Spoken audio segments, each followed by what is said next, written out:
करने दिया और ना ही आगे ये कभी देने का। क्यों? ये तो मनुवादी सोच पार्टी। सबसे बड़ी प्रॉब्लम स्वास्थ्य की है, क्योंकि 10 गांव के ऊपर कम से कम एक छोटा सा डिस्पेंसरी तो होना चाहिए, पीएचसी होनी चाहिए।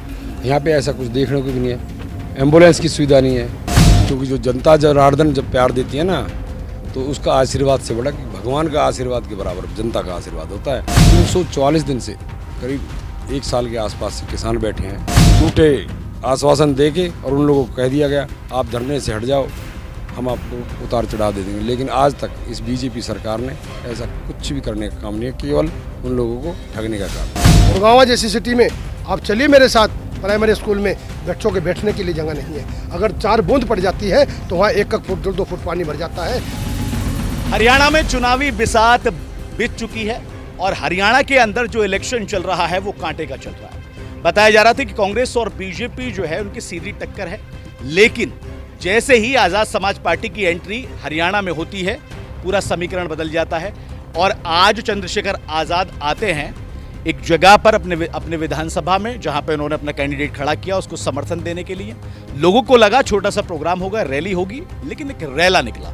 हमारे साथ प्रत्याशी मौजूद हैं, पूरी जानकारी आपको आज ही देंगे। नाम, पता, विधानसभा क्या कुछ रहा, सब जानकारी देंगे। बहुत बहुत स्वागत है सर आपका नाव नोएडा में। सबसे पहले धन्यवाद आप लोग। हमारे पहले आप दर्शकों को अपना नाम बताएं और ये विधानसभा कौन सी है ये बताएं। मेरा नाम गिरिराज है, ये फरीदाबाद की 85 विधानसभा है। आज चंद्रशेखर आज़ाद यहाँ पर आए आपके समर्थन में और एक बहुत बड़ा हुजूम देखा गया। कैसे ले रहे हैं आप इसको? पॉजिटिव वाइब्स आई होंगी या फिर कुछ और मामला बने? आप ये सोच सकते हो इतना बड़ा हुजूम शायद बीजेपी ने और इसने कांग्रेस ने कभी देखा नहीं होगा। और हमारे जो लोग आए हैं वो भूखे प्यासे यहाँ हमारे समर्थन में खड़े रहे हैं, और किसी ने भाई को देखने के लिए, भाई को सुनने के लिए, अपने प्रत्याशी को वोट करने के लिए यहाँ से डिगने का नाम लिया।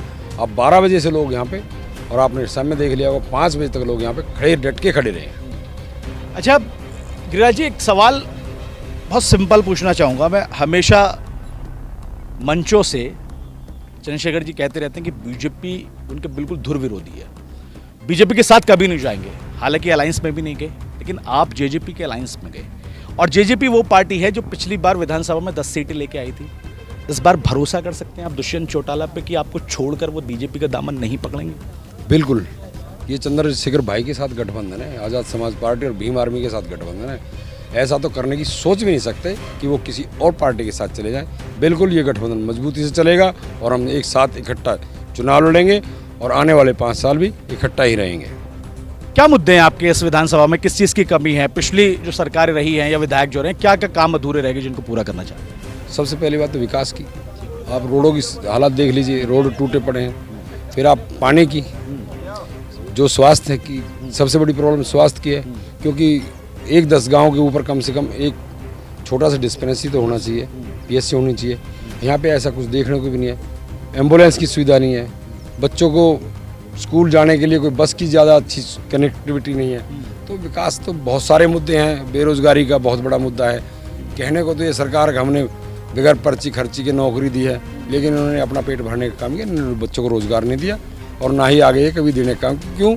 ये तो मनुवादी सोच पार्टी है। अच्छा जटोला साहब, आप फायर ब्रिगेड नेताओं में आ गए हैं। आप, मैं पिछले कुछ वीडियो अगर आप सर्च करेंगे यूट्यूब पे और आप अगर यहाँ का नाम डालेंगे, बहाना डालेंगे, तो फिर आपका लिस्ट जो है पहले दूसरे पे नंबर पे आती है।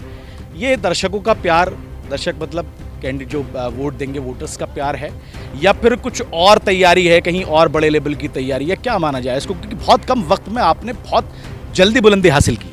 देखो, ये तो जनता का प्यार है, और जनता के प्यार को आप देख सकते हो, क्योंकि जो जनता जनार्दन जब प्यार देती है ना, तो उसका आशीर्वाद से बड़ा कि भगवान का आशीर्वाद के बराबर जनता का आशीर्वाद होता है। तो जनता भगवान स्वरूप भगवान स्वरूप जनता ने जो आज मुझे आशीर्वाद दिया है, और भाई चंद्रशेखर के ऊपर जो विश्वास दिखाया और जो प्यार दिखाया, इसके बारे में मैं कुछ शब्द ही नहीं है कि मैं कुछ कह पाऊँ। लेकिन राज जी, कोई किसान भी बैठे हुए हैं यहाँ पे कुछ धरने पे, पता चला क्या है मामला? 344 दिन से करीब 1 साल के आसपास से किसान बैठे हैं। एक उतार चढ़ाव का मोहना पे, एक उतार चढ़ाव के लिए हाईवे से जो अभी ये नया हाईवे बना है, इससे, लेकिन उनकी कोई सुनवाई नहीं। उन्हें झूठे आश्वासन दिए गए, झूठे आश्वासन दे के और उन लोगों को कह दिया गया आप धरने से हट जाओ, हम आपको उतार चढ़ाव दे देंगे। लेकिन आज तक इस बीजेपी सरकार ने ऐसा कुछ भी करने का काम नहीं है, केवल उन लोगों को ठगने का काम। आज़ाद साहब मिले आज उनसे, किसानों से? नहीं, आज़ाद साहब किसानों से मिलने के लिए गए थे, नहीं जाने वाले थे, लेकिन समय की कमी के कारण, क्योंकि हेलीकॉप्टर उड़ नहीं पाता इसलिए वो जा नहीं पाए। लेकिन मंच से उन्होंने किसानों के बारे में बोला है और कहा है कि संसद में जाके वो इनकी आवाज़ उठाएंगे और इस मुद्दे पे जोरदार अपील करेंगे और कुछ भी हो ये उतार चढ़ाव दिला के रहेंगे। आखिरी सवाल आपसे मैं पूछना चाहता हूँ, जनता क्यों वोट दे आपको, क्यों चुने आपको? क्योंकि जिस तरह से आप अभी मैदान में आए हैं, आपने वादे करे, आपने विकास की बात करी, रोजगार की बात करी, सड़कों की बात करी, किसानों की बात करी, इन तमाम बातों पर जनता यकीन क्यों करे, क्यों वोट दे आपको? देखो, यकीन की बात तो ये, सबसे पहले मैंने बीएसपी पार्टी से तैयारी की थी और बीएसपी पार्टी ने मुझे टिकट नहीं दिया, मेरी टिकट कट गई और किसी पैरासूट के कैंडिडेट को टिकट दिया। मैं चुपचाप, क्योंकि मैं जो अम्बेडकरवादी सोच का सीधा सीधा संविधान को मानने वाला आदमी, बाबा साहब के रास्ते पर, और मेरा मानना है कि जिन लोगों के विचार हमसे नहीं मिलते उन पार्टियों के साथ हम जा भी नहीं सकते।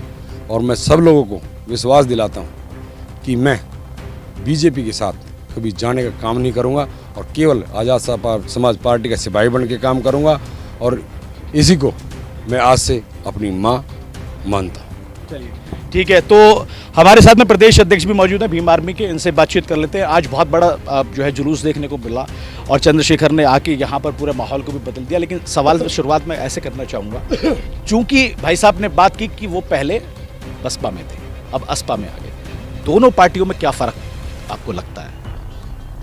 देखिए, फ़र्क की जहाँ तक बात है, बसपा भी हम नहीं सींची थी और असपा भी हम सींच रहे हैं। समय परिवर्तन मांगता है, ठीक है, और समय का अभाव है, परिवर्तन चाह रहा है। ये जो नौजवान जो अभी आप हमारे सामने खड़े हैं और आपने रैली में भी देखा, जो जनसमूह जिसके अंदर सबसे ज़्यादा 80% नौजवान जो युवा है, युवा शक्ति है, वो माननीय चंद्रशेखर आज़ाद साहब के नियत और नीति में विश्वास रखती है, उनके पद चिन्हों पर चलने के लिए। क्योंकि माननीय चंद्रशेखर आज़ाद साहब बाबा साहब डॉक्टर भीमराव अम्बेडकर जी के साथ साथ अपने जो भी बहुजन समाज के महापुरुष हैं उन सभी को पढ़ के जानकारी हासिल करके उनके पद चिन्हों पर चलने का काम कर रहे हैं। जो सपना देखा था, जैसे गुरु रविदास जी महाराज जी ने फरमाया है कि ऐसा चाहूँ राज में जहाँ मिले सबन को अन, छोट बड़ा सम बसे रहदास रहे प्रसन्न। वो सोच, वो विचार, उस विचारधारा पर चलने वाले माननीय चंद्रशेखर आज़ाद साहब ने इस पृथला की धरती से, जो पृथला विधानसभा में अभी हम खड़े हैं, हमारे साथ में प्रत्याशी खड़े हैं गिरिराज जटोला जी, बहुत मजबूती से चुनाव लड़ रहे हैं और इन्होंने भी माननीय राष्ट्रीय अध्यक्ष जी को विश्वास दिलाया है कि जैसे आप पूरे भारत के अंदर संसद में जाकर अकेले और 543 के बराबर एक अकेले उन पर भारी पड़ के आप आवाज़ बुलंद कर रहे हो, शोषित की, पीड़ित की, दलित की, नौजवान की, बेरोजगार की, महिलाओं की, बहन बेटियों की, इज्जत आबरू की, शिक्षा की, चिकित्सा की और जो सही में इंफ्रास्ट्रक्चर होना चाहिए उसकी, आज कहाँ है? पिछले 10 सालों से कहाँ? देखो, आप मीडिया से संबंध रखते हैं, आप मीडिया के भाई है और आप हर जगह जाते हो, किसी भी शहर में जाएंगे तो रोड नहीं है, सीवरेज नहीं है, पानी पीने का स्वच्छ पानी नहीं है, बिजली का टाइम टेबल नहीं है, जिस बिजली के कारण बच्चे पढ़ने में बाधा बनती है, स्कूल नहीं है। आप मेरे साथ कभी मौका मिला तो मैं आपको हरियाणा के अंदर ही दिखाऊंगा कि हरियाणा के अंदर ही जो जिसको कहते हैं मिलेनियम सिटी, गुड़गांव जैसी सिटी में आप चलिए मेरे साथ, प्राइमरी स्कूल में बच्चों के बैठने के लिए जगह नहीं है। अगर 4 बूंद पड़ जाती है तो वहाँ 1-1 फुट 2-2 फुट पानी भर जाता है और 2 शिफ्ट में स्कूल चलने के बावजूद भी बच्चों के बैठने की व्यवस्था नहीं होती है। क्या है ये? दुर्भाग्य है इस भारत देश के नौजवानों के लिए, आने वाली जनरेशन के लिए बहुत बड़ा दुर्भाग्य है। जिस देश के अंदर शिक्षा को बेच दी जाती है, उस देश का नौजवानों का भविष्य अंधकार में चला जाता है। प्रदेश अध्यक्ष जी, चूंकि वक्त आपके पास कम है, आखिरी सवाल थोड़े शब्दों में आप जवाब दे दीजिए। जाट और दलित 2 चेहरे सामने नजर आ रहे हैं, कामयाबी होगी? कहाँ है जाट और दलित? चेहरे कहाँ है?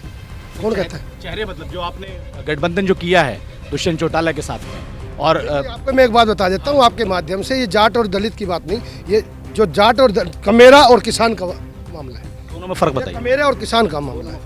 अरे आप सबको मालूम है, किसान तो किसान है, ठीक है, और कमेरा वो है जो उसमें खेती बाड़ी करता है, जो उसमें मेहनत करता है, मजदूरी करता है। दोनों का चोली दामन का साथ है, दोनों आधे के हिस्सेदार हैं। न खून नाखून अंग से जुदा नहीं होता है और अंग नाखून को जुदा नहीं करता है। तो ये तो कुछ चंद लोग हैं जो कमेरे में और किसान में फांट डालकर अपने उद्देश्य साधते हैं। अब ऐसा नहीं होगा। जैसे मान्यवर साहब काशीराम जी ने जिस सोच के साथ ताऊ देवीलाल जी के साथ गठबंधन किया, ऐसे ही ये युवा पीढ़ी ने लंबी पारी खेलने के लिए और हरियाणा प्रदेश को एक बहुत अच्छा इन नौजवानों का उज्जवल भविष्य करने के लिए जो सोच दोनों नौजवानों के अंदर है वो किसी में नहीं है।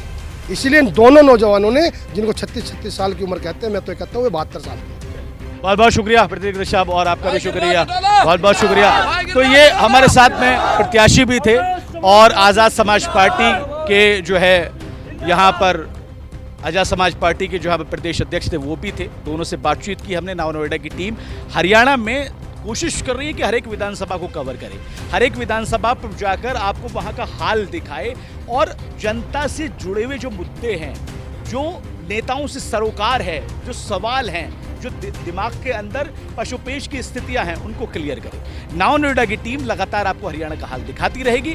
फिलहाल मेरे साथ इतना ही। नमस्कार।